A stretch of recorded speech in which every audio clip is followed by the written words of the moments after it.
इन पदों पे है, कर्नल ऐसे, सूबेदार, मेजर ऐसे, तो हम उनके खान पान पर शर्त नहीं रखते कि आप जिस भी परिस्थिति में हो, जहाँ भी हो, राधा राधा राधा चिंतन करो, भगवान नाम और निर्वाह करो, और जब आप रिटायर हो जाओगे तब आपके ऊपर लागू हो जाएगा, फिर आपके ऊपर कानून लागू हो जाएगा, आप ऐसे चलिए, आप ऐसे चलिए। अभी तो आपका एक ही कानून है, हमारे राष्ट्र की सुरक्षा कीजिए और राधा राधा कीजिए, और जो मिले जैसे मिले प्राण पोषण करते हुए अपने प्राण रूपी पुष्प भारत माता के चरणों में समर्पित कीजिए। धर्म का अलग अलग सिद्धांत होता है, व्यक्ति एक ही व्यक्ति है, अवस्थागत परिस्थितिगत उसका सिद्धांत अलग बदल जाएगा। जो राष्ट्र के सेनापतियों का आदेश है जिसके आप अंतर्गत हो, बस उस आदेश का पालन कीजिए।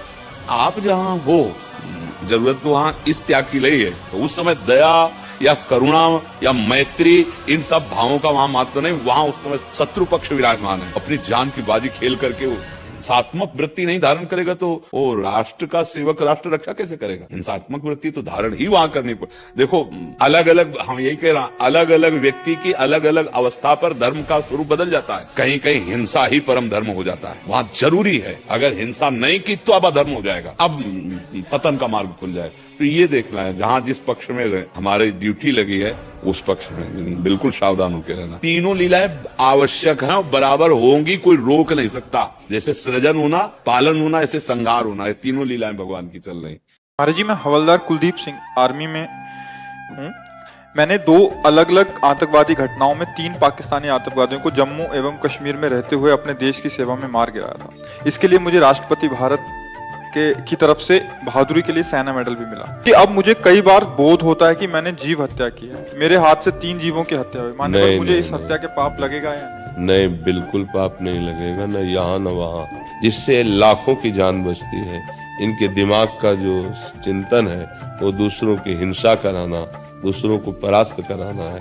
अब इन राक्षसों की बुद्धि में क्या दिखाई देता है? स्टेशन में घुस गए तो हजारों को मार के गिरा दिया, होटल में गिर गए, तो ये सब क्या है? हमारे भारतीय जन सुरक्षित। इसमें सोच नहीं करना, इसमें उत्साहित होना है। भगवान ने भी कहा है, आताताई का वध कर देने से निश्चित उसे पुण्य की प्राप्त होती है। बेचारे सब्जी लेने जा रहे हैं, बेचारे अपने काम को जा रहे हैं, अब वहाँ स्कूटी खड़ी कर दी, उसमें बम लगा दिया, बड़ाम से उड़ा दिया। जब वो ताज होटल पे हुआ था ना, तो हम भिक्षा मांगने जाते थे, तो हम भी खड़े होकर टीवी में देखा, तो हाहाकार मचा हुआ था। तो ऐसे लोगों को नहीं बख्शना चाहिए। प्राण दंड ही इनकी पूजा है। ये बहुत अच्छा कार्य है देश के लिए भी, और भगवत कानून में भी इसमें अपराध नहीं है, क्योंकि हमने पढ़ा है स्वयं कैसे आताताई का वध कर देना चाहिए ऐसे का। क्या शहीद हुए जवान अपनी आयु पूरी होने पर शरीर छोड़ते हैं या फिर ये अकाल मृत्यु है? नहीं, ये अकाल मृत्यु नहीं है, जीवन की आहुति है।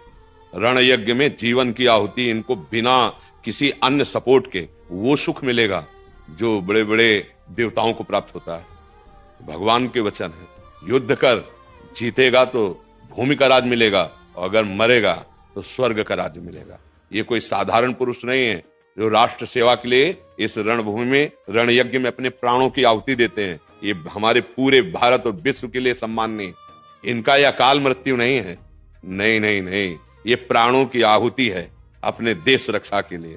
इनको प्रणाम करते हैं, मन से प्रणाम करते हैं। और ये जहां जाते हैं ना, बड़े बड़े साधन करके पहुंचे हुए जो देव कोटि के, वो जो सुख मिलता है वो इनको मिलेगा। राष्ट्र सेवा, हाँ, भगवान की सेवा है, ये कोई साधारण नहीं। वो अपने प्राण कितने प्रिय, सबको देखो ना।